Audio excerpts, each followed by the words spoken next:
couple of weeks ago, I came to the realization that I need to start chasing my dreams.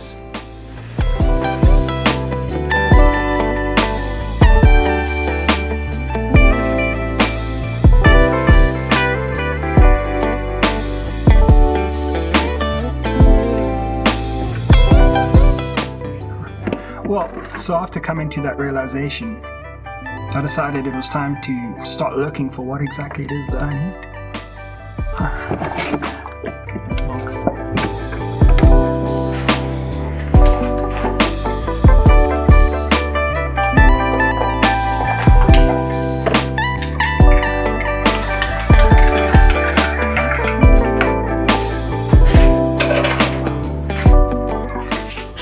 Okay, so after some relatively extensive internet searching, I found a camera that would suit my needs, would be really good and quick at autofocusing, and would suit my needs.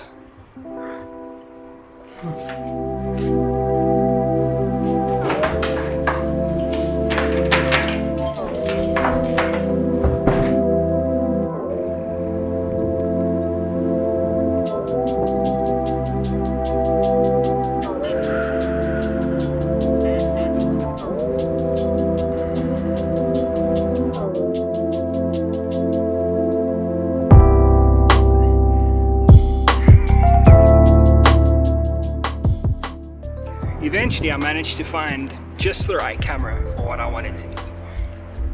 The Canon M200. I'm filming on it, my bad, hold on a second. The Canon M200. The Canon M200. Really fascinating little camera this. Took me by surprise. As you can see, I'm obviously used to using more expensive photographic gear for my day job. The Nikon D810, for example, which we are now filming on. But for what I wanted to do and what I've been dreaming about, I needed something a little bit smaller, something a little bit robust, with easy capabilities of shooting 4K. But most importantly, I needed something which could autofocus quietly and quickly. But enough about that, more about this. We're gonna change back to the M200 and we're gonna talk a little bit more. What am I saying? Whoa, it's the fourth time I'm doing this shot. Okay, we're back on the M200, no longer on the D810, as I'm sure you can see and hear. But before I move on to the next part of the video, let me just say that I am not a professional photographer. What? Okay, I'm not a professional vlogger, how about that? I'm gonna keep this take because this is hard. I am a professional photographer. I'm used to using big boy cameras or big cameras, full frames, you know, all those kind of things. I'm used to shooting product in a perfectly controlled and perfectly lit studio.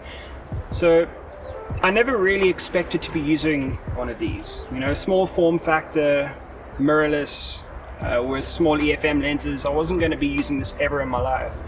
So when I stumbled across the Canon M200, I was a little bit skeptical.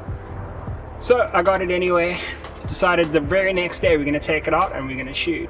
And we went to the beach, Fishhook Beach in Cape Town for sunrise, decided just to do a little bit of cinematic. I left it in fully automatic because I figured most people who are going to use this may be entry-level videographers slash photographers and they would probably start off in auto anyway.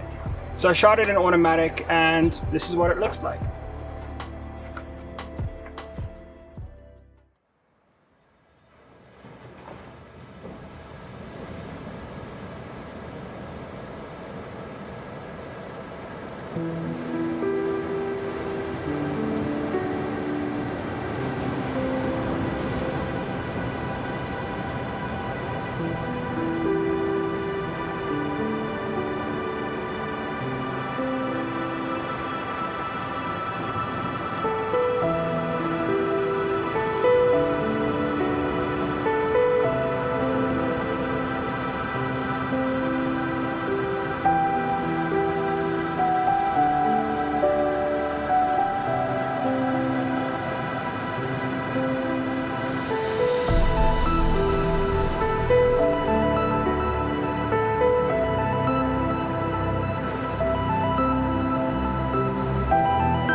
Okay, hold on.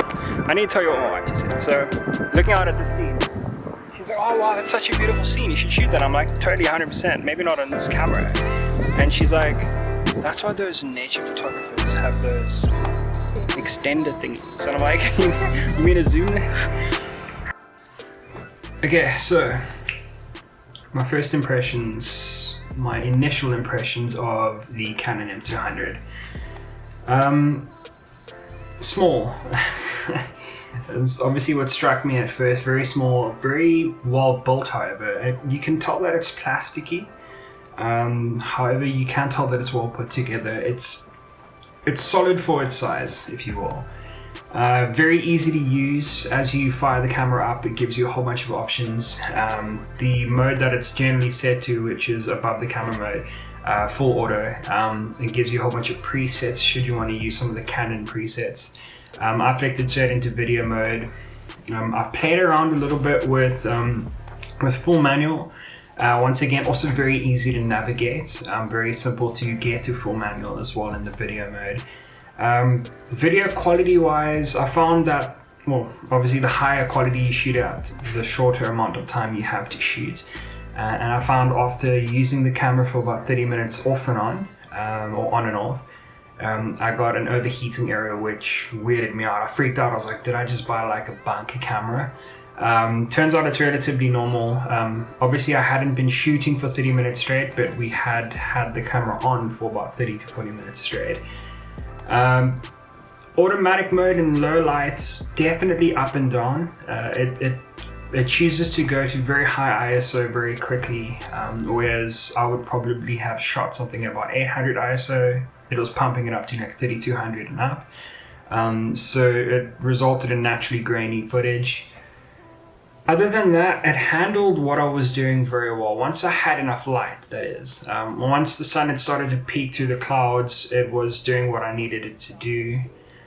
Back to the earlier point of it being small, with its size, it's a little bit more difficult to do your cinematic shots, your pans, your lifts, your pushovers, your show-throughs and those things. So I definitely struggled. I had to use a strap over my neck, put a bit of tension, and then start doing my rolls to kind of imitate a gimbal.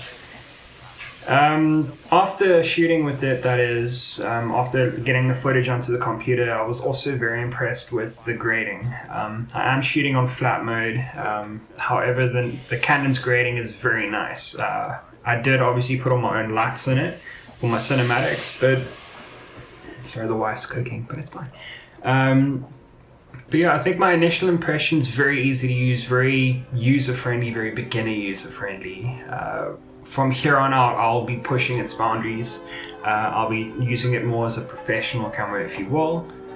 Starting tomorrow, actually, I've got this awesome opportunity where I'm shooting at the Peak Cafe in Fishhook in Cape Town.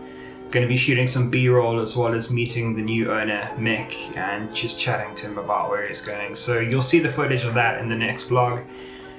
However, until then, I hope you guys have a great week further, wherever you are, whenever you're watching this, and we'll see you in vlog number 2. Bye.